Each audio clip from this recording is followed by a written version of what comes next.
প্রস্তাবিত কাজ পাওয়া যায় না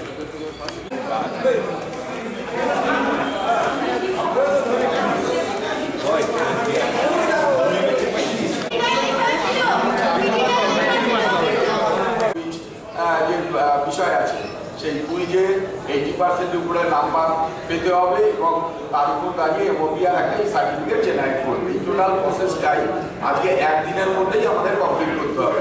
তাই প্রশিক্ষণের আগেই আপনাদের অনেক এসি মানে এখানে বন্ধ করলে টোটাল এসিটাই বন্ধ করতে হবে। আর যেহেতু সাবমিশনের একটা বিষয় আছে এখানে এয়ার পাসের ব্যাপার ওই একমাত্র এসি চলে আসে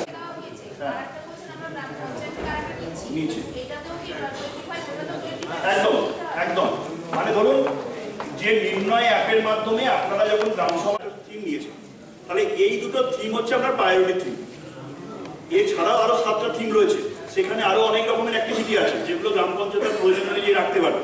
তো এই যে প্রায়োরিটি থিম সেখানে আপনার কাজ করছে যে এই 25% অ্যাক্টিভিটি যেগুলো ওই যে দুটো প্রায়োরিটি থিম তার মধ্যে থেকে আপনাকে আনতেই হবে এবং তার সঙ্গে সঙ্গে যে টোটাল আনটাইড যেটা হিসেবটা বোঝানো হলো।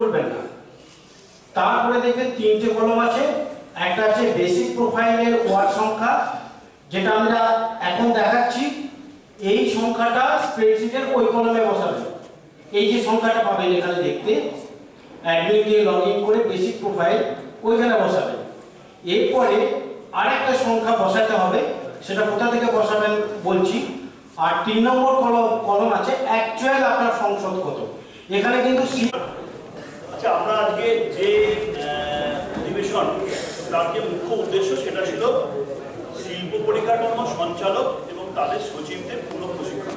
মানে এই উপসমিতির যে ফাংশন বা তার যে গঠন, তার যে অ্যাক্টিভিটিগুলি আছে সেগুলি নিয়ে আর একবার আপনাদের কাছে জানিয়ে দেওয়া যে এই বিষয়টা কীভাবে এই প্রসেসটা চলে বা পরিচালিত হয় সেই অংশটাই।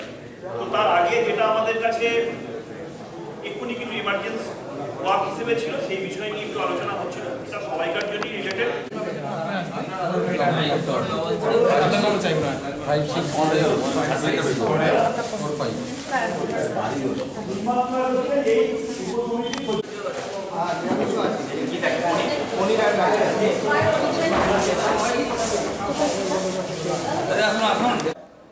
তো বলছে সরকার এত পয়সা এখানে কেন খরচা করছে, সরকার তো প্লাস্টিকটাই বন্ধ করে দিতে পারে, ঝামেলা কি দেয়। একদম একদম ঠিক, একদম ঠিক বলেছেন।